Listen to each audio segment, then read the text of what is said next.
You're listening to Sudbury News Talk. I want to show you something. Stand by. On the morning shift.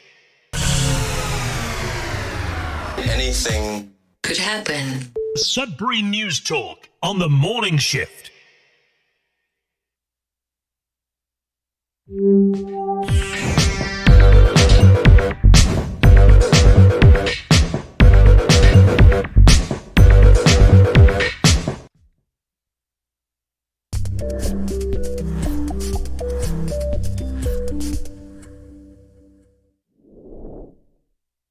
Hey, good morning, everyone. Welcome to Sudbury News Talk on the morning shift. I'm AJ Walsh. I'm glad to be here with you today.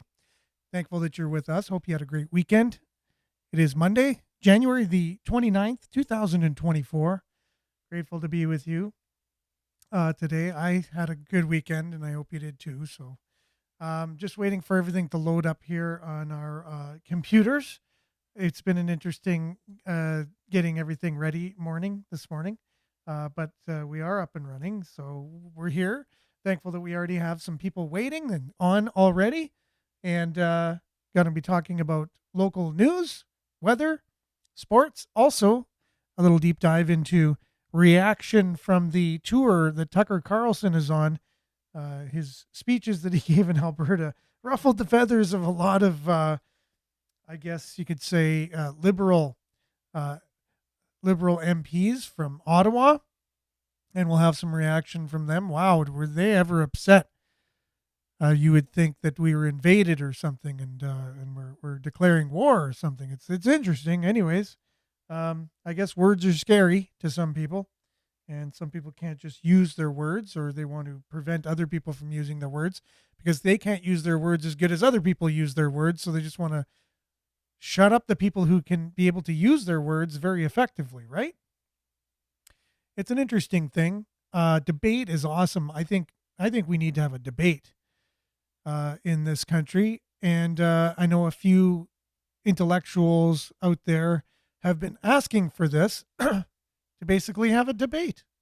No, a real debate, not one that's skewered by certain media personalities that hold, that are able to control the conversation kind of thing. I mean, real debate where someone actually has to really answer questions. I would love a world like that. Anyways, hopefully we can have that, other than the opposite of just shutting down one side so another side can just flourish and tell us anything that they want. Open dialogue. People can hear two sides of a story and make up their minds for themselves. That's just such a beautiful idea to me, and it's just not out there. And you need to hear both sides, and then the truth comes out, right? So it's just so let's just hope we're able to do that. So today's show will focus on that after our local news, weather, and sports. And it'll be a great show today. Thanks for being with us. We're live on CKLU 96.7 FM, cklu.ca. Click on the Radio Player Canada app and you can stream us. You can also download it. Take us with you and listen to us anytime on your favorite device. Streaming live at facebook.com/SudburyNews, youtube.com/SudburyNews. Make sure to like, share, follow, subscribe. Mainly comment. This is your show where it's your conversation on your station. I'll do my best to get the comments read for those listening, and for those watching, get it up on the screen. You can see the shows on demand after the live at facebook.com/SudburyNews, youtube.com/SudburyNews. Also, x.com/SudburyNews, and our website, sudbury.news. That's simply just sudbury.news.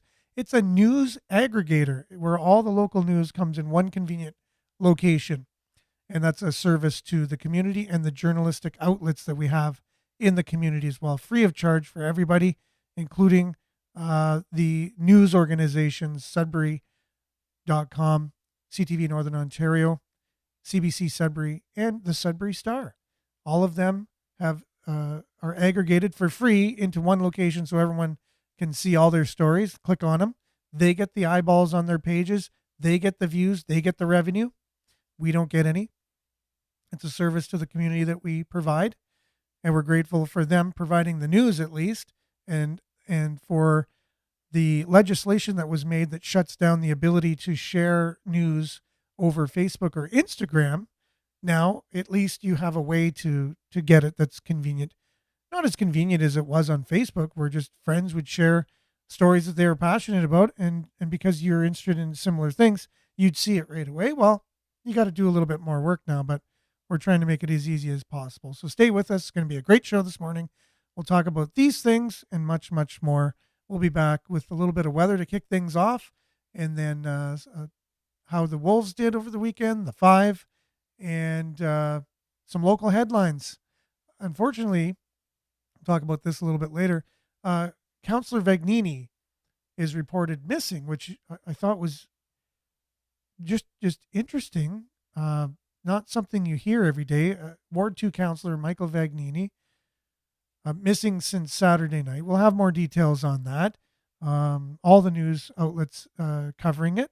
We shared it last night as well. I had to look into it to make sure it wasn't just a hoax or something.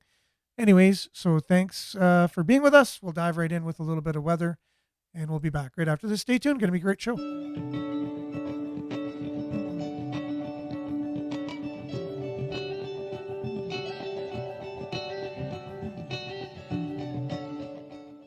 And as usual, Sudbury weather brought to you by sudburyweather.ca. Currently, it's -4 degrees, but it feels like -7 out there in greater Sudbury and surrounding area. Today, we can expect cloudy, mild wind. Might not even feel the wind, but with the wind chill, it's near -7. Tonight, cloudy. Periods of snow beginning this evening, about 2 to 4 centimeters. And the temperature will stay steady near -2. Wind chill again, -7. And then tomorrow, periods of snow ending in the afternoon, then cloudy and mild wind. The temperature will be steady near -1 and -8 with the wind chill. So a look at your 6-day forecast. Tomorrow again, periods of snow, -1. Mix of sun and cloud on Wednesday, +2. And then +3 on Thursday with a high of +3 with a 30% chance of rain or flurries. And that's for February 1st. We're almost through January. I can't believe how fast the time flies, but we're almost into February here, and February 1st will be +3 with a chance of rain or flurries. And then 0 for February 2nd, Friday, 0 for February the 3rd, Saturday, and 0 for Sunday, February the 4th, all mix of sun and cloud there. So you have for the next 6 days or so, pretty much, other than tomorrow, your temperatures are in the pluses, including 0, right? So this was taken last night, and again, it's not accurate. This happened a couple days ago too. It's just blank. They don't have any clouds whatsoever. And from Environment Canada, that makes me a little bit nervous that we can't just show, the satellite view over Northern Ontario. They're not able to show it. I mean, they are the experts, or they're supposed to be giving us the weather, and they make it available for us, but it's just blank. I wish that's the way the satellite picture was. Not a cloud to be seen anywhere. So at least on the computer, it looks like we're going to have sun for the next few days, but it's not the case. Cloudy, a chance of flurries tomorrow, and a lot of clouds in the forecast. That's your Sudbury weather, brought to you by sudburyweather.ca. We'll be back with a little bit of a sports segment, seeing how our Wolves and Five did over the weekend, and then we'll jump into some local news, and then a deep dive into why politicians are so upset with speech these days. Anyways, we'll be back right after this.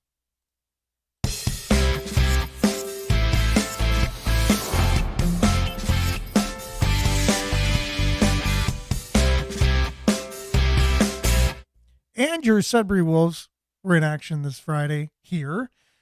Following up their game in North Bay against the Battalion, they were in action again against the Battalion. Home series here, 2 games in a row. It took overtime and a shootout in North Bay for Sudbury to walk away with the victory. 5-4 was the score in North Bay, and I have to tell you, I was at the game on Friday night here, and it didn't disappoint in terms of the action. It was up 3-0 for North Bay in the first period. Sudbury clawed their way back to end up tying the game just like they did in North Bay, 4-4 at the end of regulation. Went into overtime, and like 19 seconds in or so, Dvorsky got the overtime winner. Amazing 2-on-1, beautiful goal. So the Sudbury Wolves won both of those games in overtime. North Bay got a point out of both. Sudbury got 4 points. So anyways, wasn't as impactful as if they would have won in regulation both games, meaning in the standings, because they're neck and neck in the Central Division. But right now, the Wolves own sole possession of first place in the Eastern Conference. So, but again, it's a tight one this year. There's so many teams nipping at their heels. Anyways, so hopefully they'll continue their winning ways. They got the team to do it, and we can have a run in the playoffs at least this year. Hopefully we can go all the way. Sudbury 5 weren't as lucky or whatever this weekend. They lost both of their games in Windsor and here in town, so they're looking forward to their next game against the Lightning on February the 10th. That's your Sudbury 5, so make sure to go to the5.ca to check out all the latest on the 5. That's your Sudbury Sports, brought to you by SudburySports.ca, where all your sports news is aggregated into one convenient location. It's Sudbury.news. You just hit the sports tab, or you just punch in SudburySports.ca. Takes you to the same place. We'll be back with news headlines and more, your comments included, right after this.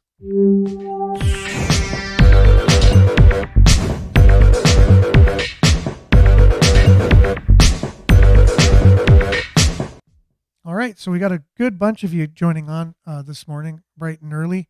Thanks for being with us. Again, Michael Vagnini, we want to talk a little bit more about that. If anyone knows his whereabouts or knows where he may be found, where he frequents, contact police, because there, as of right now, I don't know, there could be an update since half an hour ago, but people aren't aware where he is. So we'll continue to have this throughout the show. If people are just hearing it on the radio as they're driving to work or on live stream, either way, we want to get the word out. We're concerned, and his family and friends are concerned for his well-being. Anyways, we hope that there's a happy ending to this. Vin, good morning. Thanks for being with us. Also, Judy, good morning. Thanks for being with us all on Facebook. Good morning, Sudbury. That's Monique. Good morning to you. Maurice, good morning. And all the smiley emojis, much appreciated. Denise, good morning from, and blessings from Espanola. Thank you so much. Leon, good morning. NDP and Justin Trudeau Liberals enslave hardworking Canadians by using taxpayers' money for their corrupt spending. Again, this is, I'm reading Leon's comment here, where everyone can have a voice. Some people might think that you're inciting violence by saying that, by saying an opinion that you think the kind of leadership that's being shown in Canada could be having those types of outcomes. Some people say you shouldn't be able to say that because it hurts people's feelings, right? And we'll hear more about that from some people that are in power. So the people that are in power play the victim. They're victims, and they'll tell you how victimized they feel, making over $200,000 a year and in power and able to inflict upon Canadians anything at their beckoning, but they feel offended and victimized, and they want justice. So anyways, we'll have more on that if that sounds like something that intrigues you. How people in elite positions can play the victim has always been something in my mind, have been a bit of a mystery to me, a big mystery. Denise says, occupy your town halls, people. That's where your fight is. Yeah, you got to get the grassroots. You got to get where you are in your community and make a difference for sure. Vin says, the Wolves pulled off a great win in overtime Friday. And yeah, exactly. And the stands were very full. It was a good game, and the stands were full. Morning, has Councillor Vagnini been found yet? As far as we know, he has not been. We will talk a little bit more about that as we get going this morning. Belinda, good morning. The reason people awaken is because they get tired of agreeing to things that insult their soul. That's very interesting. Yeah, very interesting way to put it too. Like if you're being lied to all the time, eventually you're like, okay, I'm done. Yeah, you can sense when someone's being honest and truthful, telling you the truth. Like we got inside compasses, all of us as human beings, God-given compasses, and or just natural. If you want to look at like at that, just natural compasses to know truth from evil. And yes, we can kind of get fed up with just people just saying anything to us. Good morning, Denise. I trust no one. I take all information and do the best I can with it, which is the way we need to be. Marianne says, good morning, everyone from Barrie, Ontario, liked and shared as usual. Thank you very much. And Brian, top of the morning, Sudbury campers. Thanks for being with us, Brian. Marianne says, people need to be prepared. The Prime Minister and Singh are trying to pass bills to amend the Elections Act, and that is true as well. They are, they're doing things behind the scenes right now, not to just change the way elections are done, possibly to keep them in power. I have no idea, but we'll see how that all plays out. We'll talk more about that on subsequent shows. Debbie, good morning. I wouldn't put it past them. I'll tell you that. Thanks for being with us, Debbie. It's a war for sure. There's no doubt about it. And Denise says, eat salmon and other vitamin D rich foods to help when the sun is gray for too long. Good advice. And all vitamins and minerals that are good for your body, you should be constantly aware and taking them and being as healthy as you can, including getting exercise and getting out and getting some fresh air. Right? So, let's see. Comments are still coming in. Thanks for your comments. I'm just trying to get if there's conversations going on between people, trying to moderate on the fly. Not the easiest thing in the world, but we do what we can. Someone has to know something about Vagnini. It doesn't make sense that he's missing. Sad for his family and friends, hoping he is found safe, as most of the people in Sudbury, as our comment of people in power playing the victims. We're the real victims. That's what Denise is saying, and that is true. Okay. On the Ontario Disability Support Program, you feel that you're officially a ghost, and it is hard. I understand, and also thinking of that, and I do know people that are close to me who are also on that, and I do know that it's not the most money in the world and having to live. However, when we put it in perspective, that if we believe in it or not, in the country, this country, we have been able to, if there's things that are getting in our way from working for whatever it is, whether it's physical or it's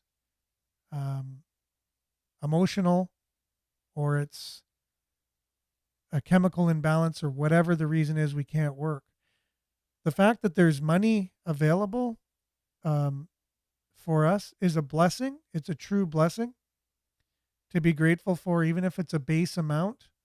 If we look at other countries that, even a lot of people that work and, the majority of their population are going without any food. They don't have proper shelter. They don't have. So it's just something that I was thinking about to be grateful for. At least we have that in the country we live in.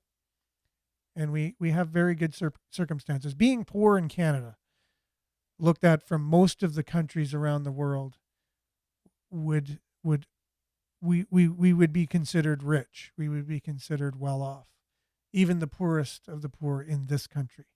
And that is a fact. And I understand it's not easy. I live it as well a lot of times, where You don't have enough at the end of the day. Um, and it's getting worse and worse in terms of our taxation. We'll talk about that a little bit later. But there's still a lot to be grateful for. And just wanted to mention that. So I can't comment in groups. I can't share in groups on Facebook. I got me locked out. Only thing I can do right now is comment. Okay, well, at least you can do that, right? Let's look at the sunny side of life. Just like Monty Python, the sunny side of life.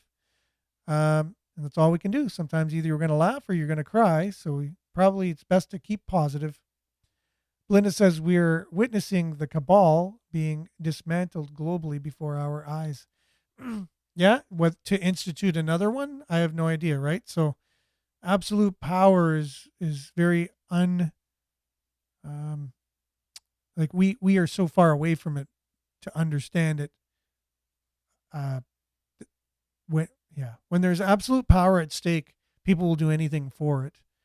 And there's always someone who wants to be the king of the hill in the world. And so even if one is being dismantled, there'll be something else to take its place right afterwards. Anyways, that's a huge discussion, but I appreciate that comment for sure. Makes us think. Just an update on dating sites. More men are coming in and very happy to show the women their guns. Oh my goodness, that's a weird one. That's interesting. Okay. Real guns, real ones. All right. The MAID decision being decided by the feds for the mentally ill soon. That's true. They want to make it possible. Oh yeah. On that note, Miles, and thanks for sharing that.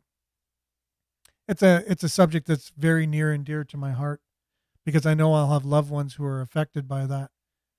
And the one doctor or somebody included in the decision making says, we can't discriminate against the mentally ill. That's the way they position that.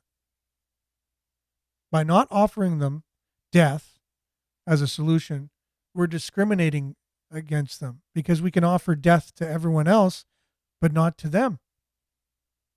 So that's discrimination. And when I heard that, I was like, wow, that's how deceptive. That's how much the other side wants this to go through. There's a group of people that want to kill off the mentally ill, or in their view, to not discriminate against them by not offering them MAID, medical assistance in dying. That's what we're up against. People who say it's discrimination not to kill somebody because we're killing everyone equally. And by not killing the mentally ill, that's discrimination. That's where we're at in our world right now. Very sad. But hopefully that doesn't go through. And they pause that, as they say. They want to pause it. I'm very much praying and hoping that they do. There'll be a lot of people affected by that. You're having a really bad day.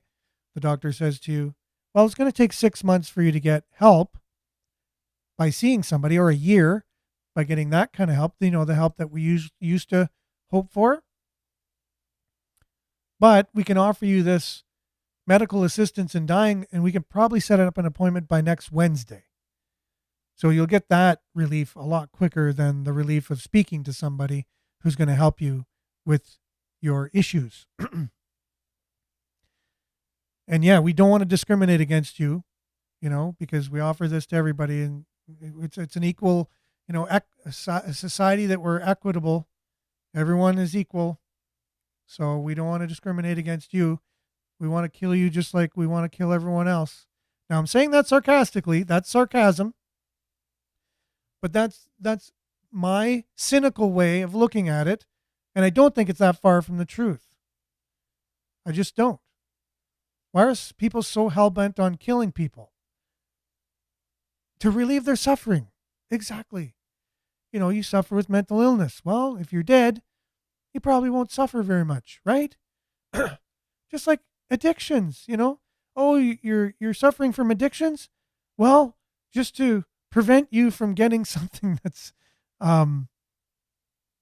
tainted or whatever. We'll just continue to give you drugs, clean drugs, which is basically killing you alive. You probably like you're dead. You're just always on something. And I think we've lost our way in our society. Instead of, can we help you rehabilitate? And then on the other side too, you're suffering from mental illness. Can we help you rehabilitate and give you tools that will help you in your life? Help you live a life? Help you have a life? As much joy as we possibly can help you with? No, we got a really easy solution for you. It'll just one needle and all your pain is gone away. Yeah. So I don't think that's right as a society. I think we will pay the price as a society. If you believe in karma or a higher power, God, if you will, I don't think good things will come from a society that makes those types of decisions for their citizens. I just don't. Is there a place for it? I know Billy, when he's on the show, he was an advocate for it, but with boundaries. And it seems like the boundaries and the goalposts are moving really far away. And the goalposts are moving. And it's getting wider and wider. Next time it's like, oh, you got a cold? Well, we can set up an appointment for you. It might take you, 2-3 weeks to get over this cold, but if you just take this medical assistance in dying, all your pain will go away, no problem. Like, what the heck? Anyways, thanks for commenting, everyone. We do have to move on, and I know the top story of the day. Everybody is wanting to know a little bit more about it. Let's just kick off with where is Michael Vagnini, Ward 2 councillor of Sudbury, missing at the moment. And to kick us off here, we have, I guess CTV has a new webcast. I was not aware of it. So not only are they on TV, they've moved into the early 2000s by having their own webcast. It's interesting. Who would have thought it? They're on the cutting edge. CTV has a webcast now. You would have thought they would have been the first to the table on this, but it's good that they're here finally, and they have a webcast. But they're talking about Michael Vagnini, so we'll be in right after this. We begin in Sudbury, where police are searching for a missing city councillor. Ward 2 councillor Michael Vagnini was reported missing yesterday and was last seen in the area of Regional Road 55 and McCharles Lake Road, east of Whitefish, wearing a yellow hoodie, green pants, and black running shoes, driving a black 2021 Ram 1500 truck. Police say they and the family are concerned for his well-being.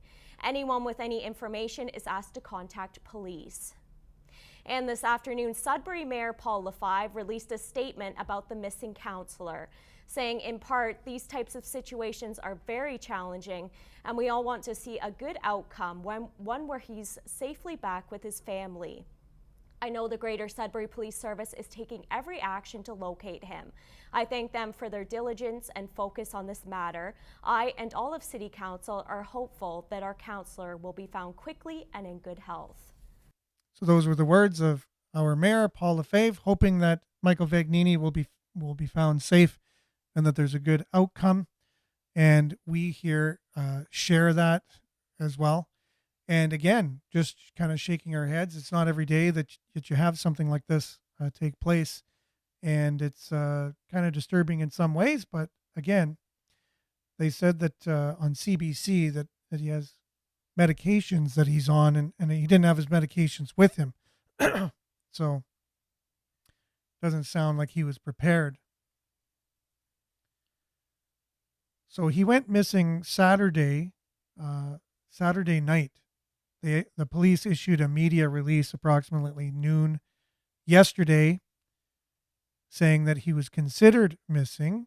They'd responded to a missing persons incident within the city during the evening of January 27th, which was Saturday, and continue to investigate the incident. Vagnini, Ward 2 councillor, They said he was 62 years old, 5 feet 11 inches tall. We showed his pictures through the CTV Northern Ontario webcast.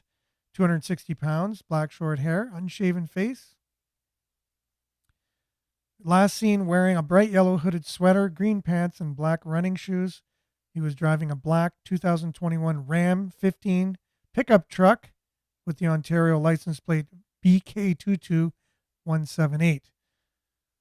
So unfortunately, if he's found or whatever, everybody has his license plate. I don't know if that's some kind of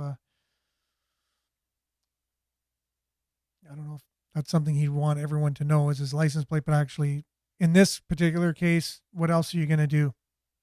So we hope for the best for Michael Vagnini. If you have any information, contact police and let them know.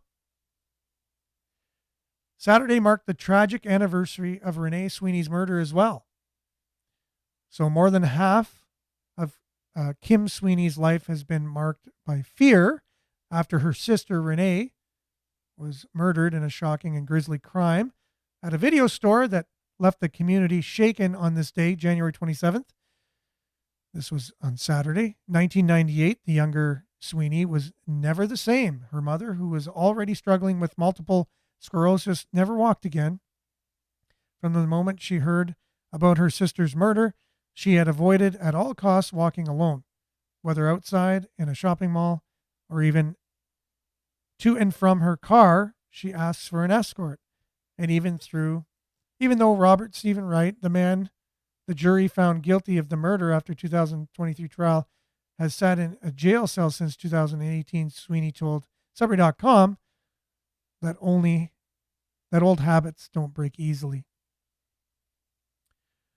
Also, we have some comments here. Much appreciated. And good morning, Shirley. Thanks for being with us this morning. Much appreciated. Wonder why it hasn't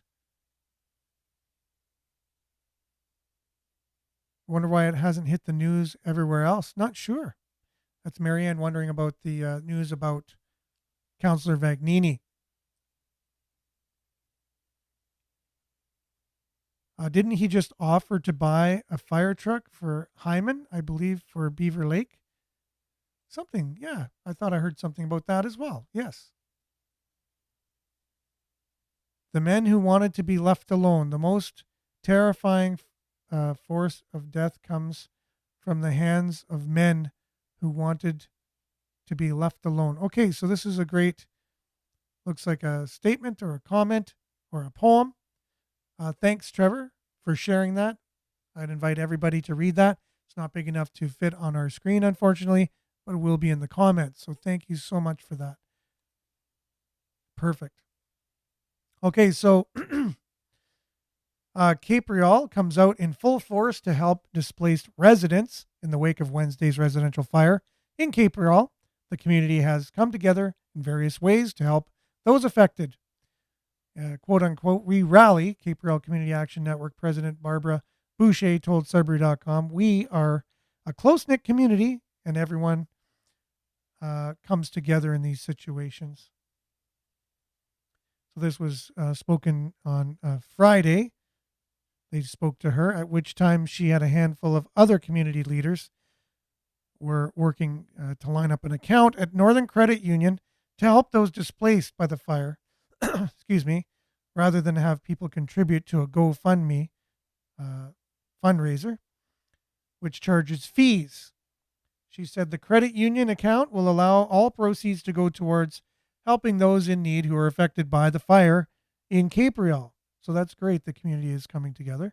Speaking of the community coming together, Health Sciences North wing goes under the sea. The pediatric ambulatory care unit at Health Sciences North was transformed into an under-the-sea landscape. No, it hasn't flooded, they say. It's been renovated to suit the child-friendly theme thanks to a donation to Neo Kids Foundation from Nick and Janelle Felino.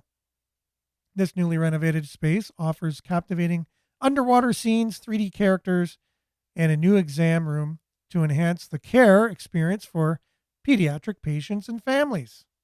So that's exciting to see. children who are suffering from cancer. Yeah, anything will help in that regard. I know people very close to me that have had to accompany their children who had different forms of cancer in various settings throughout, Toronto or here or whatever, and children's hospitals that have, a children-friendly atmosphere always contribute to the well-being of the little ones. It really makes a difference. So that's awesome. Mark Sede wrote a letter to the Sudbury Star. Here's our friend Mark Sede. He was the MP for Nicobelt. And he talks about the taxes being collected through the carbon tax. They're one of the best things that ever could have happened to Canada, basically. And it's one of the strong points of the Liberal government. Carbon price, best policy to fight climate change. It also puts money back in the hands of Canadians and encourages investment in the green economy, which no one else is going to invest in because it doesn't make any money. So the government has to invest. Putting a price on carbon pollution is the most cost-effective way to fight climate change and hold big polluters accountable, which is very big to the Liberal government, holding people accountable. That's one of the things they do best. They've proven to us over the years. But they're going to hold someone accountable. So in provinces where the federal pollution pricing system applies, climate action incentive rebates are issued quarterly throughout the year to put money back into Canadians' pockets. So basically, they're just doing this for you to get money in your pockets. Then what's the sense? How is it fighting climate change if they're just giving all the money to you? That doesn't make very much sense. On January 15th, people in Ontario received their first climate action incentive payment, and they'll receive their next payment on April the 15th.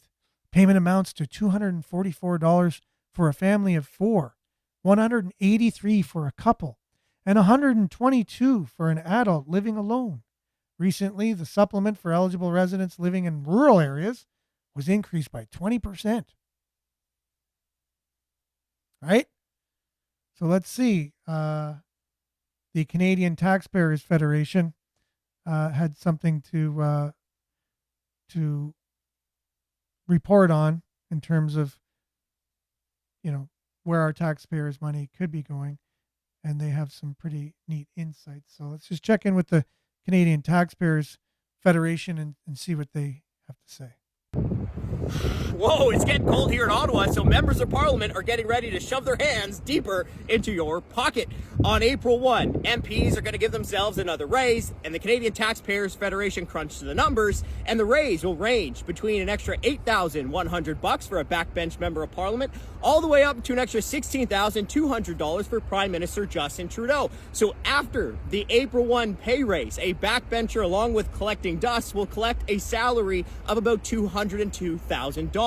A minister will take home just shy of $300,000, and the Prime Minister, well, Mr. Trudeau's annual salary will be about $405,000 smackers. Now, folks, that's only the beginning of it, because they're giving themselves a pay raise every single year. In fact, since the beginning of 2020, they've given themselves 5 pay raises. So pandemic happens, Canadian struggles, so many people in the private sector lost their job, took pay cuts, maybe even lost their small business. That didn't matter, didn't stop the pay raises they gave themselves. Today, so many families struggling with the price of hamburger meat, struggling with the rising mortgage payments. They don't seem to care. They're about to give themselves another pay raise. And one more issue here, folks. On the very same day that they stuff their wallets with bigger pay, they're reaching deeper into your wallets with a carbon tax and alcohol tax hike. Well, folks, the Canadian Taxpayers Federation, we're going to fight this pay raise tooth and nail, and you can join the fight as well by going to taxpayer.com and signing the petition to stop the MP pay raise. Take them off. He's so serious so far. He's just standing there. Facebook is so excited to share the next video so quickly and make it almost impossible to share the video you want to share, but it is what it is. Okay, so there you go. So raises, do you agree with that? Should they get 5 raises in 4 years? And Mark said he is so excited you're going to get $183 twice a year, and he's going to get an extra $6,000 as a pay raise. He didn't mention that in the article for some reason. I don't know why. He must be excited. He said he was excited that he's able to put money back in your pockets, $183, and able to take out way more at the pumps, way more when you pay your heating bill, way more all over the place. Basically, tax on tax. So at the gas pumps, they're taxing you on your tax, which should be illegal. First of all, like, people need to go, what? You can't tax. That's terrible. You shouldn't be able to tax, but that's what they do. Most of your gas is tax to begin with, and then they put all the taxes on that tax, and then the carbon tax is on everything. So you just pay tax plus your HST on top of that too. So tax and tax and tax and tax and tax. And, but they're happy to give you, I'm sure if it was transparent, what percentage of the money are you getting back from what you're putting out? Let's see that. Let's really see that for the average Canadian. They really think people are that dumb. They do. It's weird. And maybe some people are. I have no idea, but it just never ceases to amaze me. So here's the same people that are giving themselves raises, upset about, people not liking them, I guess, and speaking against them.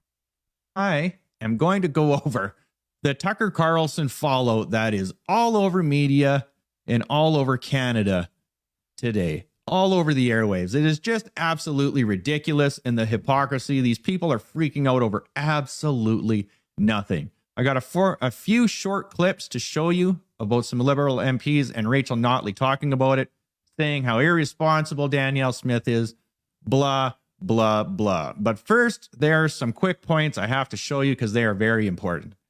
Pierre Poilievre is at 222 seats in Canada right now. The Liberals are reduced to just 53 seats. This is the latest Abacus data. Pierre Poilievre is very, very popular in Canada, and the Liberal NDP party are very unpopular in Canada. So every time these Liberals open up their mouths and start trashing Pierre Poilievre, they are trashing the vast majority of Canadians. And it is sickening that the Liberal Party keeps on saying and referring to Canadians as anything other than a conservative or somebody that supports Pierre Poilievre and his policies. Because right now the Liberal Party is saying that Pierre Poilievre is importing, the Conservatives are importing this extreme far-right MAGA-style politics from the United States. But did you know that the Liberal Party has constantly hosted American politicians in Canada? Hillary Clinton was invited to the Liberal Convention in May of 2023. And before that, it was Barack Obama. They are the biggest hypocrites in Canada, and they should not be saying a peep about anything. Now that that is out of the way, listen to Stephen Guilbeault and other Liberal ministers talk about this. It's brutal. Politique de condamner ces propos. And Minister Guilbeault, I mean, you're the minister that, as your colleague was saying, was targeted. I mean, how do you feel about your name being brought up? I mean, this goes beyond me and the fact that I was targeted last night at this event. This increases political violence against everyone who runs for office in this country, whether they're doing it at the municipal level, at the provincial level, or at the federal level. As my friend and colleague Randy said, we can have differences of opinion. We can bang our fist on the table when we meet. We can have strong disagreement. But to incite violence against people who disagree with you, that's not how things should be done in Canada. Can you clarify what is the violence? What is the violence? I think the minister also said this in French.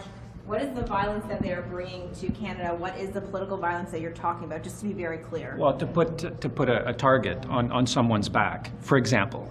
To name What is the evil? To put someone in that you crosshairs. say they're bringing here? I mean, spewing hate speech about LGBTQ people, trying to bring the kind of division that they have in the United States north of the border. MAGA-style conservatism has no place in Canada, and it's trying to reach through our borders.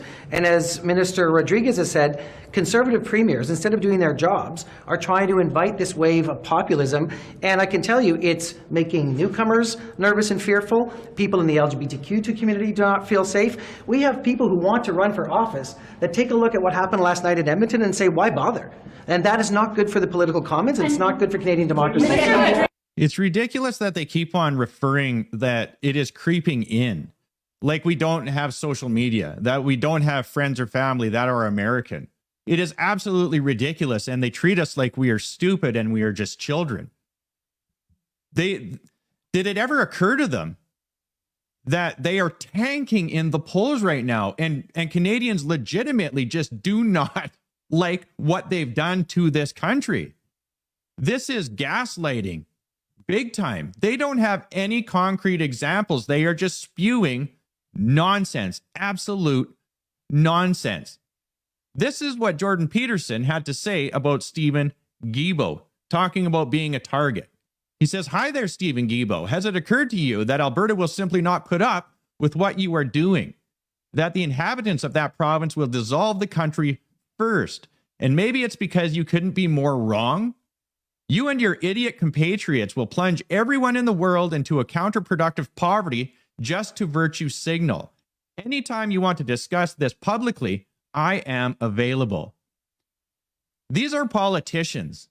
They are in the spotlight. They have targets on their back. 70% of Canadians want an election, and they say that they are listening to us. No, they are not. If they were listening to us, we would get our election and Justin Trudeau would resign. All of these people would resign. This is the target on their backs, is they are doing it to themselves by just ramming through these agendas that nobody wants. All of their policy, nobody wants. The carbon tax, nobody wanted it. The gun buyback bullshit, nobody wanted it. Bill C-11, C-18, nobody wanted any of this stuff. But yet they keep on doing it. And then when they get yelled at, of course it's not their fault. It's everybody else's fault. Unreal. Here is Rachel Notley. So I'm here today to say that that is not okay, and that this doesn't reflect who we are as Albertans. And our Premier is deeply out of touch with the mainstream views of Albertans, and I want those folks to feel safe and secure in this province. And I want those folks who are thinking about coming to this province to know that it is actually a place for them. Do you have a follow-up, Tim? Yeah, just a quick one. I mean, maybe an obvious question here, but in your minds, can you explain for our viewers how it's different when Danielle Smith answers a question from me and when Danielle Smith answers a question from, let's say, Tucker Carlson or one of the quote-unquote alternative media sites like The Rebel, for example? I would argue that the mainstream media still holds itself accountable to proven facts and engages in a level of objectivity, but in either way connects their questions and their analysis and their pursuit of information from the foundation of commonly understood facts. Tucker Carlson is a conspiracy theorist who peddles in lies, and so he's not an accredited member of any media organization. He is not an objective presenter of the truth. He is someone who is promoting a very, very extremist, dangerous, hurtful, and injurious vision of the world. So then why do you care? Why do any of them care? They know that he is just what would be a political commentator or a talk show host, a podcaster. So then why do they care so much? And this is what I am talking about, that is so important. It's only their truth, and nobody other's truth matters. because then it's wrong, because then it's considered hate speech. This type of mentality does not believe in free speech at all. What they see is enough for them to just disregard it and paint them as this something it's not. And it's counterproductive moving forward as a country, as a province, as a society, and as a community. Freedom of speech is the most important. It is the bedrock, the foundation of democracy. These people are in top tier politics and they are refusing to just listen. And you can tell they don't listen to Tucker Carlson because he isn't any of the things that Rachel Notley is saying and all of the Liberal ministers. People talk. And it's people like Rachel Notley and them will reach back in time as far as it takes to prove their point. It is absolutely ridiculous. I'll keep you updated as always. Follow me on Substack and Spotify. All of you out there, like, share, and take care. Gdzie się opalować? To jest 120 km, ale to docela daleko, widzę to? No. All right. Sorry about that again. It's just, it is what it is. I guess I'll have to preempt the endings from now on those videos. It's my fault. But anyways, free speech. Is it alive and well in this country? Does one side not mind if another side speaks so that way they can just use their adult voice and speak back, and talk about issues rather than name call and things like that? Right. And so Jordan Peterson challenged Stephen Guilbeault to a debate. He said he's ready anytime. I'd love to see that one. Stephen Guilbeault actually asked real questions from the journalists there, which is it doesn't happen very often. And he looked like a deer in the headlights.